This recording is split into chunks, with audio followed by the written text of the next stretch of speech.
For the face frame, I chose to use this 1x2 primed lumber from the hardware store since we will be painting the bookcase white. I'll start by cutting 4 pieces to size that will give me the same dimensions as my cabinet box. To assemble the face frame, I'll add pocket holes on the top and bottom rails to make things easy during assembly. If you're staining your project, you can use unfinished 1x2 lumber for this face frame, or you can check out Osborne's 4x1 true stock lumber, which is available in multiple wood species and is great for cabinet face frame, table skirts, and more. Next, we can screw all of the face frame pieces together, giving us one solid assembly to attach to our box. Once the face frame is connected, you can add some wood glue to the front edge of the case and center the face frame.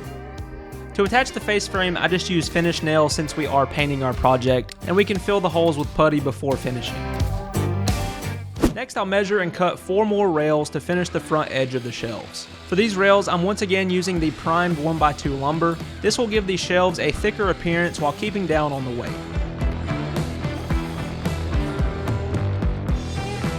Next, we can add some wood glue to the front edge of the plywood shelves and secure the rails in place using a brad nail. Once sanded and painted, these shelves will be flush with the rest of the face frame and appear as one solid piece.